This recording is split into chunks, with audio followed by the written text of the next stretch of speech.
start by stating and spelling your first and last name, and then your title you want us to, like, super you as, if that makes sense. Sure. Kyla, Kyla, Jenée, Jenee, Lacey, Lacey, and artist, writer, performer. Artist, I guess. And so, first of all, tell me a little bit about your piece, White Privilege, and, you know, how it feels to have that at the center of a controversy like this one. I definitely, when I wrote it, I was never expecting anything like this. I grew up in Seminole County, Florida, which is where Trayvon Martin was murdered.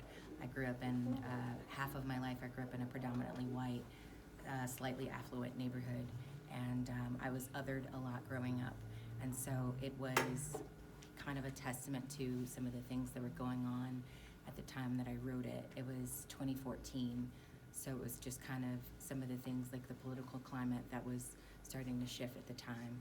But I would have never imagined like this at all. I was just a, you know. And what is your reaction to tonight's outcome?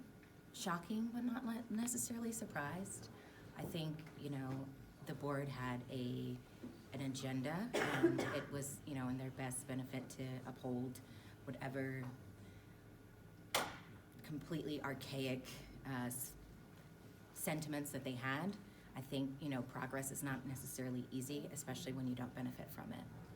And so one of the things that Coach Hawn's representative mentioned was she kind of compared saying that there's no such thing as white privilege to saying there's like the moon landing never happened or the Holocaust never happened. Absolutely. How do you feel about that comparison? I mean, I completely agree with that. And part of what I felt about it was, you know, when do we stop teaching about atrocities? Does it stop at teaching the Holocaust? Does it stop at teaching Japanese internment? Like what is the final stop where, you know, education is just going too far? Because at this point, we're not teaching students anything if we're not teaching them the truth. And, you know, one big aspect of this is whether or not Coach Hawn was unprofessional as a teacher. Do you think that showing your work was unprofessional? No, absolutely. I mean, I've performed at over 300 colleges, and I've performed at high schools as well, doing that particular piece. So I mean, my poem has been used literally worldwide for curriculum, and I don't understand why Tennessee just wants to not necessarily be in the 21st century with the rest of us. And, you know, obviously you can say anything, but what would you like Coach Hawn to know? I mean, I think, you know, we're friends now, so I support him, and he's very well aware of that. So it's kind of been an interesting way to build a friendship, but kind of both supported each other through this. Of course. And, you know, what would you like his students in the school board to know from you as, you know, the artist? I would like to say thank you to the students that watched. The students that weren't unable to necessarily absorb the information, you know, again, there's still time, and, you know, they're more than welcome to their opinions, as well as the school board is, even if I don't necessarily agree with them. At the end of the day, that's my experience, and my experience is not up for debate with anybody else. Of course. Yeah, in interviews before and last night or yesterday afternoon during the press briefing, you also mentioned that the board basically argued that you are not a credible source. Yes. That, again, was brought up this evening. Do you still feel that this board maintains that you are not a credible source of your experience? Absolutely. And how does it feel? I mean, I literally have a degree in history, so learning source material is kind of up my alley, and I'm pretty sure that I am a primary source to my own experience. So, I mean, it's sad that an educator doesn't necessarily agree with that, but that is the truth.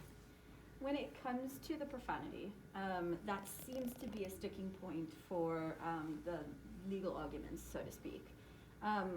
When it comes to your art, I mean, and your poem in this specific case, do you feel that these students, you know, I guess, is it okay that Mr. Hawn was asked to sort of mute the profanity, even though, as his lawyer pointed out, that those words are mentioned in other source material that's been approved by the state of Tennessee? So do you feel that it's appropriate for your source material to be altered for this class to sanitize it, so to speak? I don't think the source material was about the profanity as a general statement for me, so I don't necessarily mind either way whether it was censored or not. It was about the message. At the end of the day, high school students say 80 to 90 curse words a day. I highly doubt anything I said was anything they hear on a regular basis and say themselves. Anything else that you think is important for people to know, or you wish that we'd asked you?